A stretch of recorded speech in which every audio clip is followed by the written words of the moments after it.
Hello everyone. आज के इस वीडियो में हम जो इम्पोर्टेंट क्वेश्चंस कर रहे थे उसका पार्ट 3 लेके आए हैं। आज के वीडियो में आपको मैं जो क्वेश्चंस हैं वो बड़े नंबर के जो क्वेश्चंस होते हैं, जैसे कि 5 नंबर या फिर 6 नंबर में जो क्वेश्चन आते हैं वो हम डिस्कस करेंगे।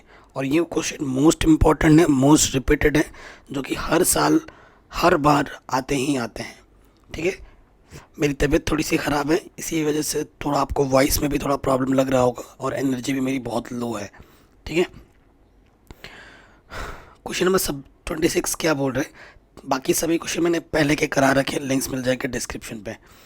कह रहे एक नाव 12 घंटे में धारा के प्रतिकूल 35 किलोमीटर तथा धारा के अनुकूल 55 किलोमीटर जाती है। 10 घंटे में वो 30 किलोमीटर धारा के प्रतिकूल और 44 किलोमीटर धारा के अनुकूल जाती है। धारा की चाल तथा स्थिर जल में नाव की चाल हमें ज्ञात करनी है। ठीक है बेटा, ये काफ़ी इम्पोर्टेंट क्वेश्चन है और लगभग हर साल आता ही आता है। तो देखो बेटा, जब आपके पास ये पानी है, ठीक है, ये पानी है और पानी की अपनी एक बहाव होती है जिसे धारा बोला जाता है। धारा कह रहे हैं, धारा की चाल कुछ होती है। ठीक है, पानी की अपनी एक चाल होती है जब वो बह रही है तब। अब जब स्थिर है तो उसमें तो कुछ चाल नहीं होगी, अगर पानी बह रही है तो उसकी एक अपनी चाल होती है। और इस पानी में एक नौका भी है, ये सपोज करो एक नौका है, नाव है। ठीक है, तो हम मान लेते हैं, माना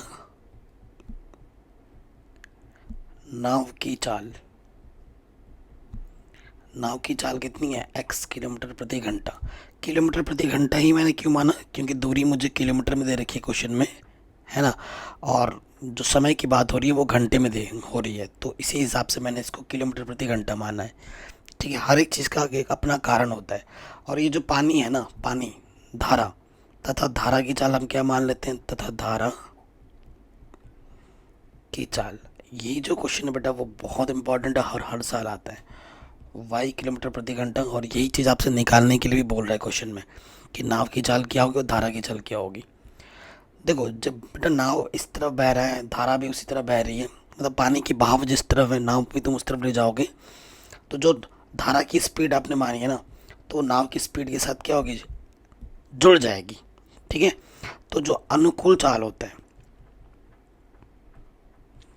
अनुकूल चाल, अनुकूल चाल, वो क्या होता है बेटा, x प्लस वाई। ठीक है, किलोमीटर प्रति घंटा। और सपोज करो तुम्हारी पानी इस तरफ बह रही है, तुम नाव इस तरफ लेके आ रहे हो, तो ये जो पानी का बहाव है तुम्हें रोकेगा अपनी तरफ आने से, है ना। तो प्रतिकूल चाल में वही चीज़ माइनस हो जाती है, प्रतिकूल चाल। तो वो क्या होता है बेटा, x माइनस वाई किलोमीटर प्रति घंटा। ये बड़े नंबर में आएगा, 6 नंबर में है तो कैलकुलेशन थोड़ी सी बड़ी होगी, लेकिन क्वेश्चन बहुत ही सिंपल है। ठीक है, प्रथम शर्त में आ जाओ।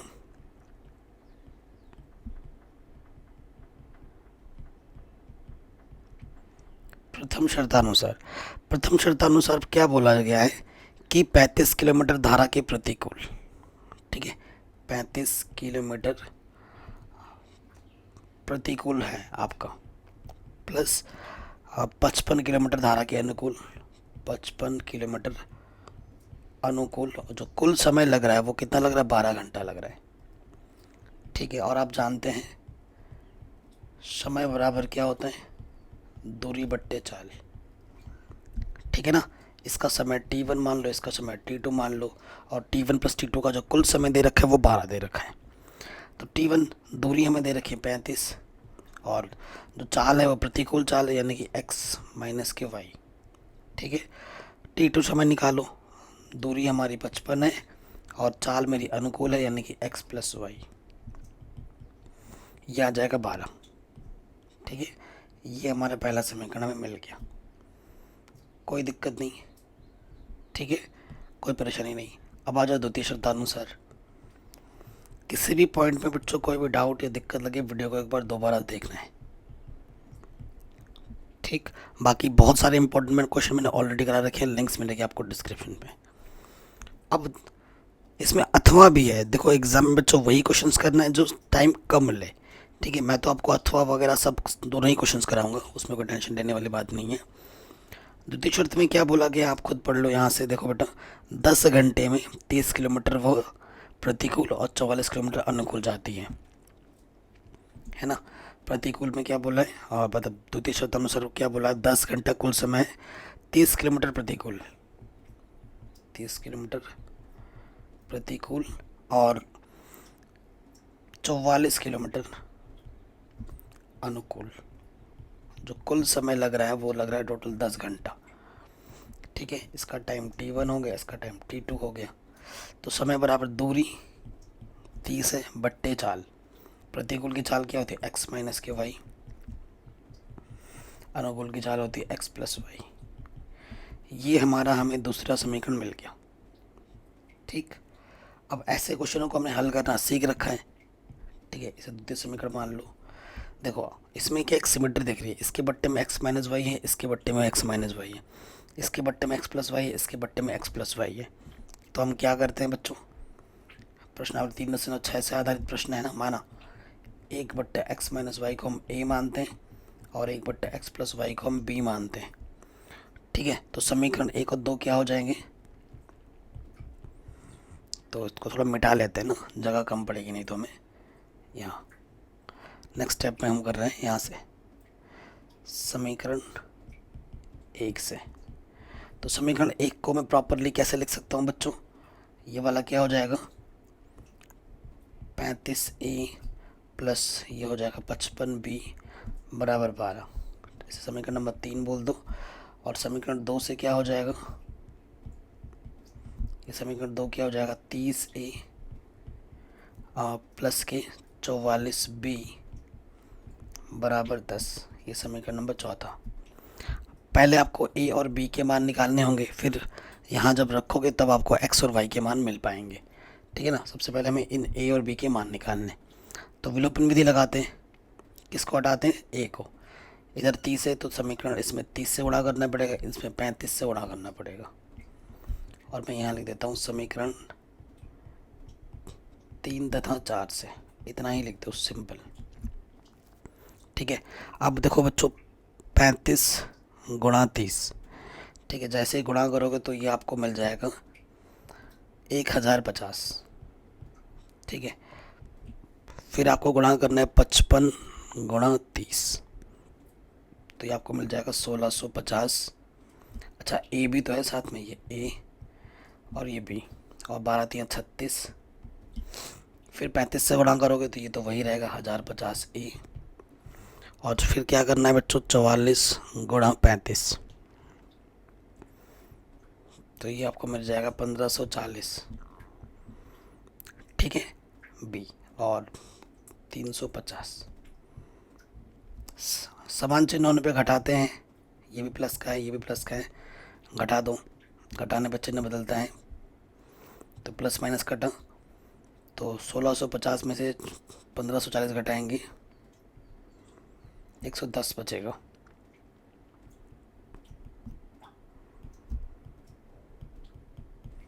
ये गुणे में इधर के बट्टे में आ गया, तो b का मान आ गया 1/11। ठीक है, b के मान को उठाकर मैं यहाँ रख दूंगा समीकरण 4 से। कैलकुलेशन ही है बस, अब है ना, मान रखेंगे।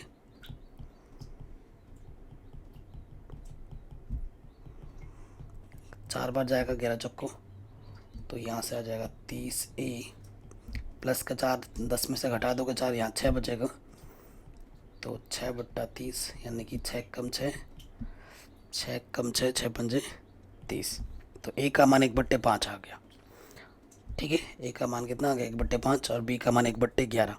अब इन मानों को उठाकर मुझे यहाँ रखना पड़ेगा और फिर हल करना पड़ेगा, फिर जाके मुझे x और y के आंसर मिल पाएंगे। चलिए मान रखते हैं, यहाँ तक तो हो गया। अब हमें क्या करना होगा, यहाँ लिखेंगे a व b के मान रखने पर नेक्स्ट स्टेप में। तो रखते हैं, हमारे पास क्या था बच्चों 1/x माइनस वाई, हमारे पास a था और a का मान है 1/5। तिरछे गुणा कर दोगे x माइनस वाई 1 कम x माइनस वाई, 5 1 कम 5। ठीक है, ये समीकरण a मान लो। और क्या था हमारे पास, 1/x+y बराबर b था, b का मान आया था 1/11। तिरछे गुणा कर दोगे, x+y एकम x+y, 11 एकम 11। ठीक है, अब समीकरण ए और बी को हल कर लो। देखो समीकरण के नाम तुम कुछ भी दे सकते हो, उससे फ़र्क नहीं पड़ता। ठीक है, तो पहला था x-y बराबर 5 और x+y बराबर 11। जोड़ेंगे, +-y कटा, 2x बराबर 16, 2 अट्ठे 16, तो x का मान आ गया 8। चूँकि x+y बराबर 11 था, x का मान 8 आ गया, प्लस का 8 इधर के माइनस का हो गया, तो y का मान आ गया 3। यानी कि जो आपका आंसर है, एक 8 है और दूसरा 3, यानी कि जो नाव की चाल होगी वो 8 किलोमीटर प्रति घंटा होगी और जो धारा की चाल होगी वो 3 किलोमीटर प्रति घंटा होगी। 6 नंबर का क्वेश्चन है, बहुत इंपॉर्टेंट है और हर साल आता है, पूरी गारंटी ले सकता हूँ। ये क्वेश्चन या फिर इससे मिलते जुलते नंबर चेंज होंगे, 10 की जगह 15 कर दिया, ऐसा कुछ होगा, लेकिन क्वेश्चन डिक्टो ऐसा आता ही आता है, हर साल आता है। ठीक है, अब आते हैं अथवा में। देखिए क्वेश्चन क्या बोल रहे हैं, 3 वर्ष पूर्व मोहन की आयु का व्युत्क्रम अब से 5 वर्ष पश्चात तक आयु का व्युत्क्रम का योग 1/3 है, उसकी वर्तमान आयु ज्ञात कीजिए।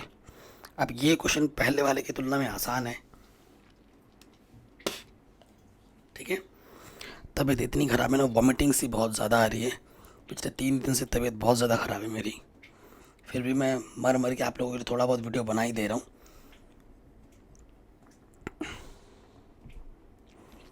अथवा वाला क्वेश्चन हम कर रहे हैं।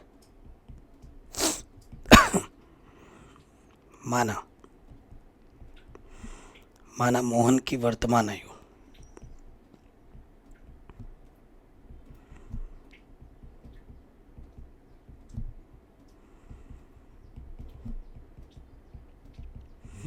ये x वर्ष है। ठीक है, 3 वर्ष पूर्व आयु कितनी होगी, 3 वर्ष पूर्व मोहन की आयु, पूर्व मतलब पहले, घटाते हैं। ठीक है ना, पूर्व में हम क्या करते हैं, आयु को घटा देते हैं। 3 वर्ष बोला है तो x में से 3 घटा देंगे। फिर बोला है 5 वर्ष पश्चात,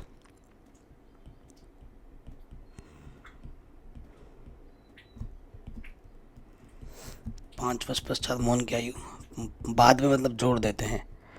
अगर अभी तुम्हारी आयु 10 वर्ष है तो 5 वर्ष बाद कितनी होगी, 15 होगी। ठीक है, फिर यहाँ लिखेंगे प्रश्नानुसार। कह रहे हैं जो तुम्हारी आयु ये 3 वर्ष पूर्व और 5 वर्ष बाद है, इन आयु का अगर व्युत्क्रम करो और फिर अगर जोड़ दो तो किसके बराबर आती है, 1/3 के बराबर होती है।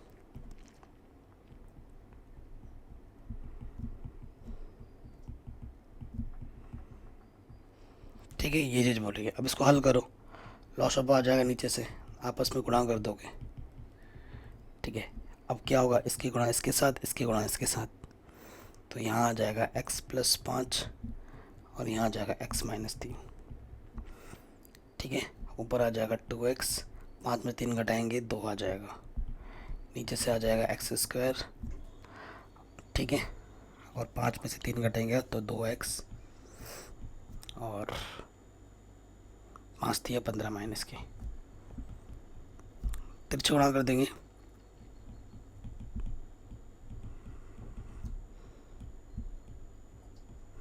ठीक है, सबको एक तरफ लेके आओ,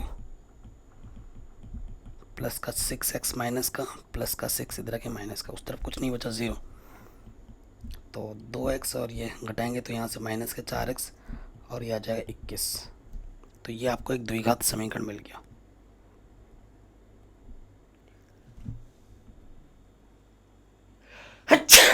सॉरी। ठीक है, अब हल करना है, ऐसी 2 संख्या लेनी है, इसका गुणज कुछ नहीं है, 1 है और इधर 21 है। ऐसी 2 संख्या लेनी है जिनका गुणा करें तो 21 आए और घटाएं तो 4 है। 7 हैं 21, 7 में से 3 घटाओगे तो 4 आएगा।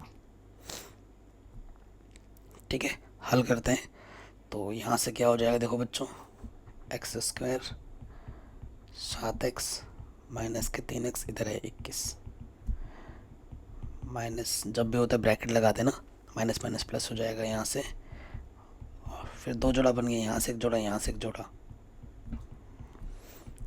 तो इस जोड़े से x उभयनिष्ठ x माइनस 7 बचेगा, एक्स स्क्वायर से x बाहर तो x बचा, यहाँ से x बाहर निकल गया तो 7 बचा, प्लस का चिन्ह है, यहाँ से 3 बाहर आ गया तो यहाँ से x बचा, 3 7 21। ये चीज़ और ये चीज़ समान आनी चाहिए, जो दो बार आते हैं उसको हम एक बार लिखते हैं, और जो आपने उभयनिष्ठ निकाला वो दूसरी वाली ब्रैकेट में। यदि x प्लस 3 को 0 मानोगे तो प्लस का 3 उधर जाके माइनस का 3 होगा, जो कि अमान्य है, कभी आयु माइनस में नहीं होती। दूसरे वाले को मानेंगे x माइनस 7 बराबर 0, तो माइनस के साथ इधर आके प्लस का 7 हो जाएगा, तो ये सही हो जाएगा। ठीक है, तो मोहन की जो वर्तमान आयु होगी वो 7 वर्ष होगी। तो दोनों ही क्वेश्चन आपके पास थे, ये भी था और ये भी था, तो आपको एग्ज़ाम में ये वाला करना चाहिए था, क्योंकि इसमें आपको टाइम भी कम लगता और आसान भी था। इसमें टाइम थोड़ा ज़्यादा लगा, नंबर तो वही है, बट हमेशा वही क्वेश्चन करना है जो आपका टाइम कम ले और जो ज़्यादा आसान हो। अपने पर ईगो में कभी नहीं लेना है। अगले क्वेश्चन पे आ जाते हैं। कह रहे हैं सिद्ध कीजिए कि किसी बाह्य बिंदु से किसी वृत्त पर खींची गई स्पर्श रेखाओं के बीच का कोण स्पर्श बिंदुओं को मिलाने वाले रेखाखंड द्वारा केंद्र पर अंतरित कोण का संपूरक होता है। 6 नंबर का है। बाकी ठीक है, ये क्वेश्चन और ये भी है। अब इन दोनों क्वेश्चनों में ये जो पहला वाला पार्ट है वो आसान है, बहुत ही छोटा है, और ये भी, और ये जो क्वेश्चन तो बेटा बहुत बार रिपीट होता है। जितने भी क्वेश्चन तुम कर रहे हो ना, ये बार बार रिपीट होने वाले क्वेश्चन हैं। तो पहला वाला पार्ट करते हैं, उसके बाद आगे देखते हैं। ठीक है, सबसे पहले मैं आपको चित्र बना के समझाता हूँ। क्या बोला है, एक आपके पास वृत्त है, अंडा बन गया यार, ये आपके पास वृत्त है, और यहाँ से कहीं पर एक बाह्य बिंदु लिया आपने। ठीक है, इसका नाम मैंने P दे दिया। इस बाह्य बिंदु से आपने क्या स्पर्श रेखा डाली। ठीक है, और ये आपका केंद्र है, O दे दिया। तो आपको क्या बोला गया है कि ये वाला जो कोण है और ये वाले कोण है का जो योगफल है वो क्या है, समपूरक है। क्या दिखाना है, समपूरक दिखाना है। समपूरक का मतलब क्या होता है, जब दो कोणों को जोड़ो तो 180 आए। इसका नाम A दे दो और इस वाले पॉइंट का नाम B दे दो। हमें सिद्ध क्या करना है,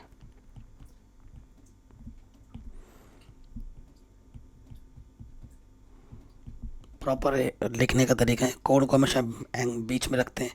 ये वाला कोण यानी कि BOA प्लस ये वाला कोण यानी कि BPA,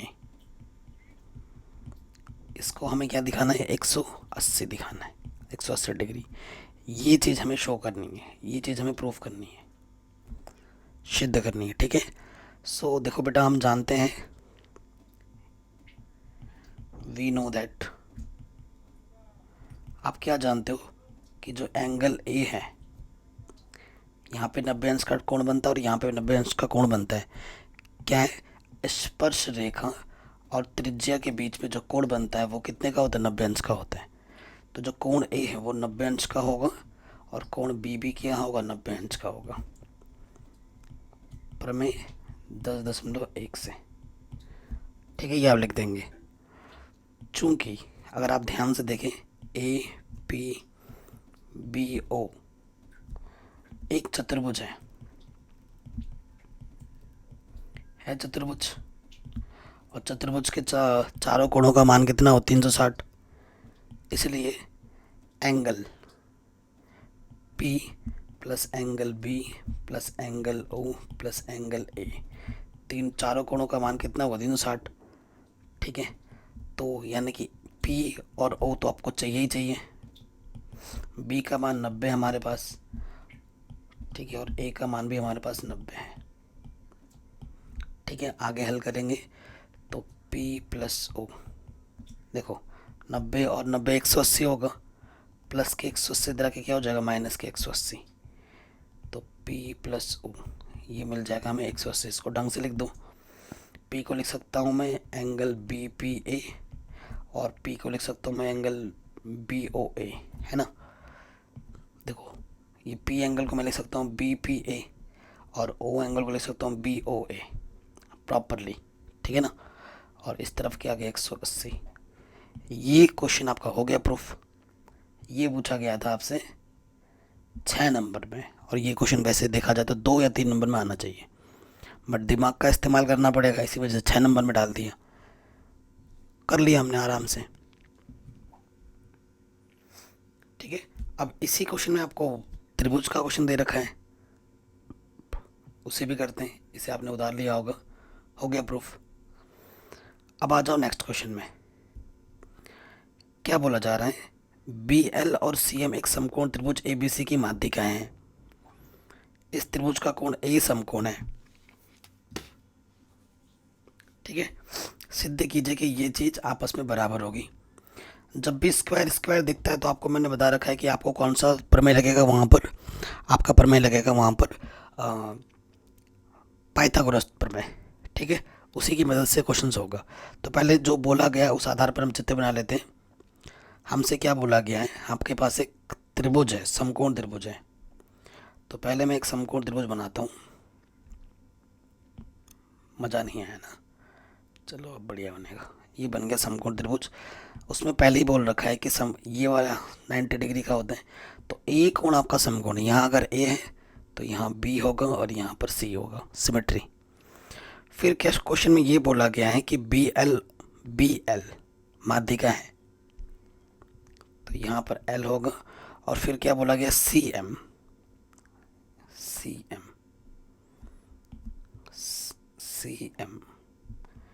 ये भी माध्यिका है। माध्यिका क्या करते हैं, ये जो माध्यिका है ना, इस रेखा को 2 हिस्सों में बांट देगा, यानी कि ए एम बराबर एम बी होगा। और ये जो बी एल है क्या करेगा, इस वाली रेखा को 2 हिस्सों में बांटेगा, ए एल बराबर एल सी, है कि नहीं, ठीक है। तो एग्ज़ाम में जैसे लिखना है मैं आपको वैसे लिखवा देता हूँ। यहाँ लिखेंगे आप सिद्ध करना है, क्योंकि जगह हमारे पास कम है ना, तो छोटा छोटा लिखना पड़ रहा है। क्या सिद्ध करना है बेटा, हमें सिद्ध करना है 4 B L square C M square किसके बराबर है, 5 बी सी स्क्वायर के, ठीक है। कोई दिक्कत वाली बात नहीं है। बी सी कहाँ दिख रहा है बेटा, बी सी यहाँ दिख रहा है आपको, बी सी का स्क्वायर, बी एल का स्क्वायर। अच्छा फिर ये त्रिभुज चाहिए होगा। फिर मुझे यहाँ सी एम दिख रहा है, सी एम का स्क्वायर यानी कि ये वाला त्रिभुज दिख रहा है, ठीक है। और फिर मुझे यहाँ पर क्या है, मेरा बी सी है, बी सी मुझे यहाँ दिख रहा है। तो तीनों त्रिभुज में पाइथागोरस प्रमेय लगाना पड़ेगा, ठीक है। सबसे पहले लगाएंगे त्रिभुज ए बी सी में पाइथागोरस प्रमेय से, ठीक है। जगह कम है तो प्रमेय से, प्रमेय नहीं लिखा मैंने, सही लिख दिया, पाइथागोरस प्रमेय से। आप पूरा लिखना, ठीक है। पाइथागोरस प्रमेय क्या होता है, कर्ण का वर्ग। कर्ण क्या होता है, 90 अंश के सामने वाला कोण। तो ये हो जाएगा बी सी का जो वर्ग होगा, आधार का वर्ग। आधार क्या है बेटा, ए सी का वर्ग, और हमारे लिए ये लंब हो जाएगा ए बी का वर्ग। जहाँ ज़रूरत पड़ेगी हम इसका इस्तेमाल करेंगे। फिर आ जाओ त्रिभुज, आपको क्या चाहिए, बी एल है ना, बी एल कहाँ दिख रहा है आपको, ये। तो त्रिभुज बी ए एल में, ठीक है, बी एल में पाइथागोरस प्रमेय से फिर से लगाएंगे। तो अब की बार कर्ण क्या है हमारे पास, बी एल। आधार क्या है मेरे पास, ए एल। और मेरे पास जो लंब है वो है ए बी, ठीक है। ए एल, देखो बच्चों, ए एल क्या होगा, अगर मैं ए एल को ए सी के पदों में लिखूं, ए एल क्या होगा, अभी मैंने बताया था ना, ये माध्यिका है, इसको समान हिस्सों में बांटेगी। तो जो ए एल होगा वो ए सी का आधा होगा, है ना, माध्यिका है वो। ए एल जो होगा वो ए सी का आधा होगा। तो ये मान मैं यहाँ रख दूंगा, ए सी बट्टे 2 वर्ग कर दिया मैंने यहाँ पर। तो यहाँ खोल दो, ए सी का स्क्वायर 2 का वर्ग 4, ठीक है। इसके बट्टे में कुछ नहीं तो 1 ले लो। आगे हल करते हैं हम, तो इधर हो जाएगा आपका लॉसअप आ जाएगा 4 ए सी स्क्वायर। देखो इसकी गुणा इसके साथ, इसकी गुणा इसके साथ, है ना, इसकी गुणा इसके साथ, इसकी गुणा इसके साथ, यहाँ हो जाएगा 4 ए बी स्क्वायर इधर क्या था अपना बी एल स्क्वायर, ये बट्टे का 4 इधर के गुणे में आ जाएगा, तो ये आ जाएगा 4 B L square A C square plus 4 A B square. कोई दिक्कत नहीं, इसको मैंने समीकरण 1 मान लिया। ऐसे ही अब नेक्स्ट पार्ट में आ जाओ। अब नहीं क्या लिया था ए बी एल, अब हम कौन सा त्रिभुज लेंगे, ये वाला लेंगे, ये वाला। ठीक है, तो लिख देंगे त्रिभुज एम ए सी में पाइथागोरस प्रमेय लगाने पर, तो कर्ण हो जाएगा आपकी बार एम सी या सी एम का वर्ग जो होगा वो आपका होगा ए एम का वर्ग प्लस ए सी का वर्ग। देखो ये हमारा ये हमारा क्या है, कर्ण है, ये हमारा लंब है और ये हमारा आधार है। ठीक, लगा दिया हमने सूत्र में, कर्ण का वर्ग बराबर आधा लंब का वर्ग प्लस आधार का वर्ग। ठीक है, ए एम क्या है बेटा, ए एम जो सी एम है वो आदि का है, वो एम बी और ए एम को समान हिस्सों में बांटेगा, यानी कि ए एम को मैं लिख सकता हूँ ए बी का आधा, चूंकि जो ए एम है बच्चों वो क्या है, ए बी का आधा है। यहाँ रख दो, प्रूफ में आपको ए एम कहीं नहीं चाहिए, इसीलिए हम ऐसा कर रहे हैं। ये मैंने रख दिया, फिर से खोल देंगे इसको, तो ये हो जाएगा ए बी स्क्वायर 2 का वर्ग 4। इसके बट्टे में कुछ नहीं, तो एक ले लो, लॉस आ जाएगा 4। इसकी गुणा इसके साथ, किसी भी संख्या को 1 से गुणा कर दें वही रहता है, और इसके गुणा इसके साथ 4 से गुणा हो जाएगा।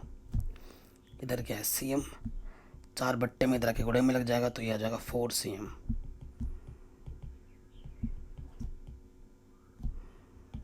ठीक है, 4 ए सी स्क्वायर, कोई दिक्कत नहीं, ये हमारा आ गया दूसरा समीकरण। अब आपको क्या करना है, देखो 4 B L square 4 C M square, यानी कि इसको और इसको हमें जोड़ना पड़ेगा। ये मैं नहीं बोल रहा, ये क्वेश्चन ही हमसे करवा रहा है। तो अब हम क्या करेंगे, समीकरण 1 और 2 को जोड़ देंगे। ठीक है, हम क्या करेंगे, समीकरण 1 और 2 को आपस में जोड़ देंगे। जोड़ो, तो यहाँ लिखेंगे समीकरण 1 प्लस 2। ठीक है, तो लेफ्ट वाला लेफ्ट में जुड़ेगा 4 B L square 4 C M square, और राइट वाला राइट में।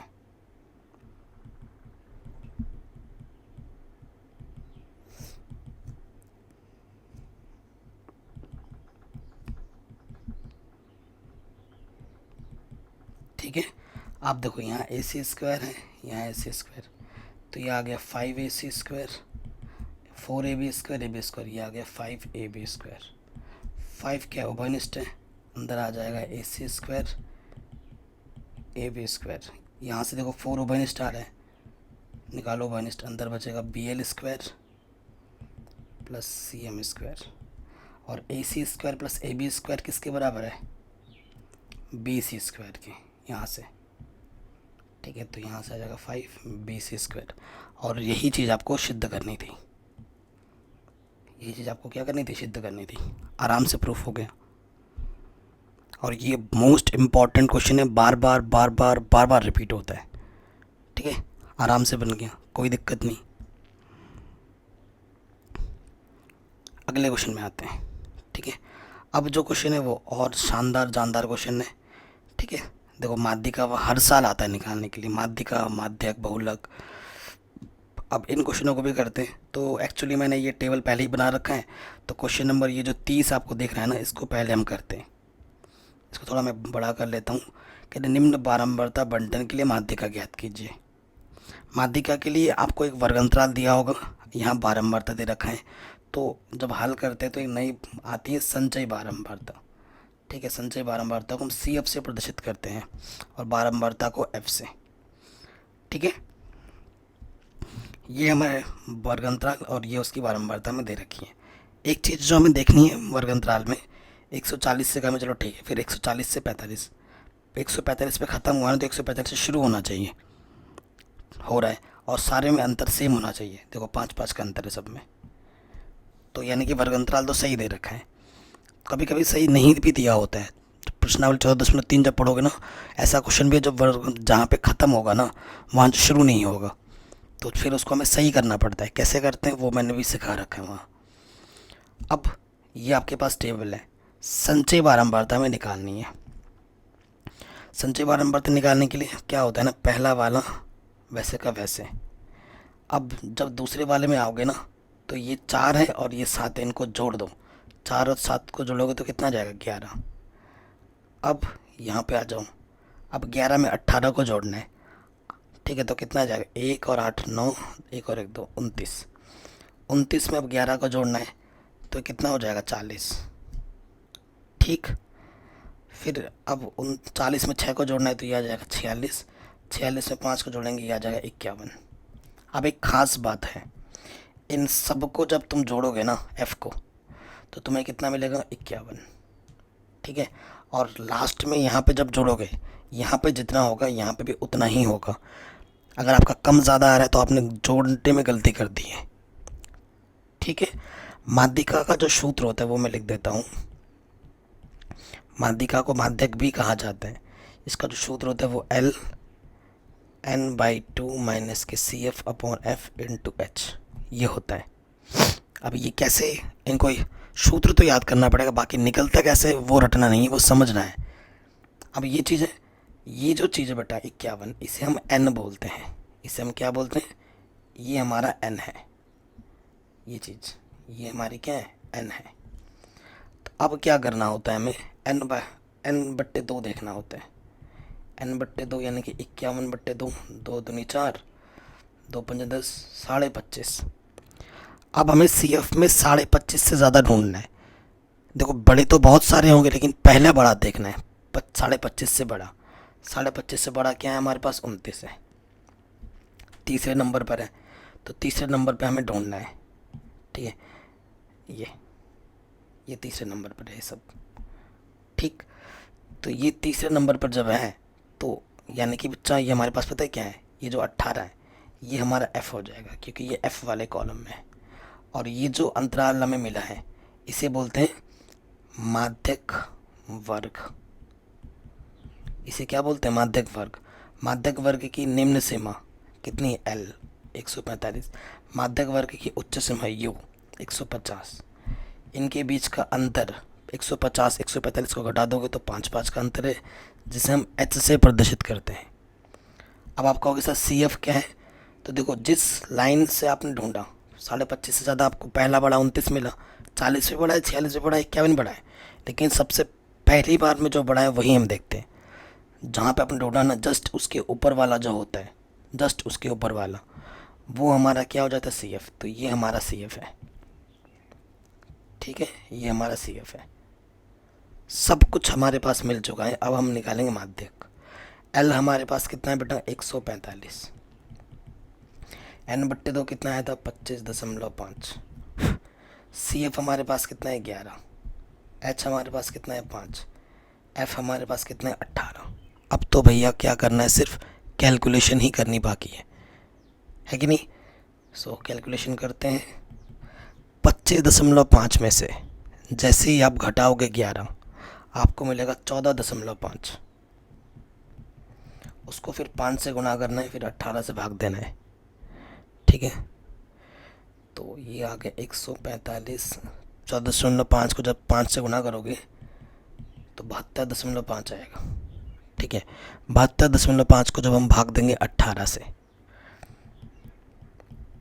ठीक है, मैं दशमलव के 2 स्थान तक ले रहा हूँ, तो ये आपको मिलेगा 4.02।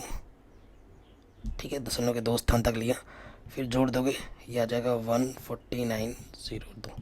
और यहाँ लिख देना लगभग, क्योंकि हमने दशमलव के सिर्फ 2 स्थान तक ही लिए। ठीक है, ये आपका माध्यिका या माध्यक जो बोलना चाहो वो निकल गया।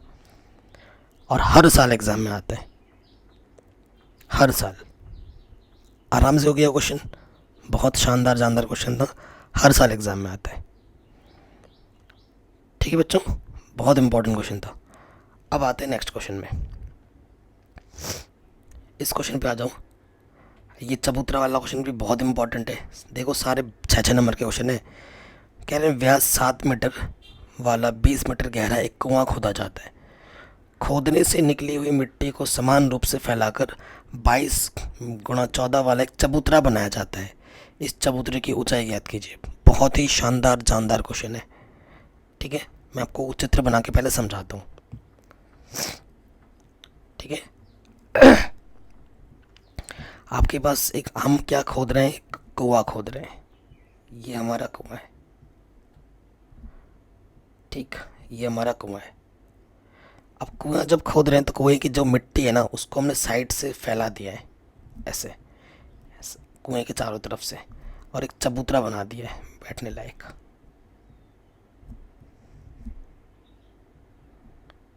ठीक है, मिट्टी। और जब चबूतरा बनाओगे आप, ठीक है, चबूतरा जब आप बनाओगे तो चबूतरे की एक अपनी हाइट होती है, ठीक है, चबूतरे की अपनी क्या होती है, हाइट होगी, एक ऊंचाई होगी ना। तो मिट्टी जब फैला दोगे चारों तरफ से तो एक ऊंचाई ज़रूर हो जाएगी। तो वही ऊंचाई आपको निकालने के लिए बोलेगी कि भैया जब बताओ चबूतरे की वो ऊंचाई कितनी है, समझ रहे हो। ये जब आप बैठने लायक ये बनाओगे ना चारों तरफ से तो उस चबूतरे की क्या होगी, ऊंचाई होगी, वही ऊंचाई आपको निकालनी है। अब आपको एक मैं चीज़ बताता हूँ, लंबाई गुणा चौड़ाई क्या होता है, आपका क्षेत्रफल होता है। और क्षेत्रफल को जब किसी ऊंचाई से गुणा कर देते तो क्या होता है बच्चों, आयतन होता है कि नहीं। आप देखो आयतन बराबर क्या होते हैं, आयतन बराबर जो होता है वो क्षेत्रफल गुणा ऊंचाई होता है, क्षेत्रफल गुणा ऊंचाई। ये जो चबूतरा हमें दे रखा है उसका लंबाई दे रखा है 22 × 14, डायमेंशन लंबाई गुणा चौड़ाई दे रखा है, यानी कि क्षेत्रफल दे रखा है। तो माना चबूतरे की ऊंचाई h है, इस चबूतरे की जो ऊंचाई है ना वो हम मान लेते हैं कि वो h है, ठीक है, जो कि हमें निकालनी है। देखो एक चीज़ तो हमें पता चल गई कि कुएं का जो आयतन होगा, कुएं की मिट्टी से ही ये चबूतरा बनाया गया है, तो कुएं का जो आयतन होगा वही चबूतरे का आयतन के बराबर होगा, है ना। और हमें क्या दे रखा है, कुआं का जो व्यास है यहाँ से लेकर यहाँ तक वो हमें दे रखा है 7 मीटर। तो त्रिज्या क्या हो जाएगी, इसलिए त्रिज्या r वो हो जाएगी 7 की आधी, 7/2 मीटर, ठीक है।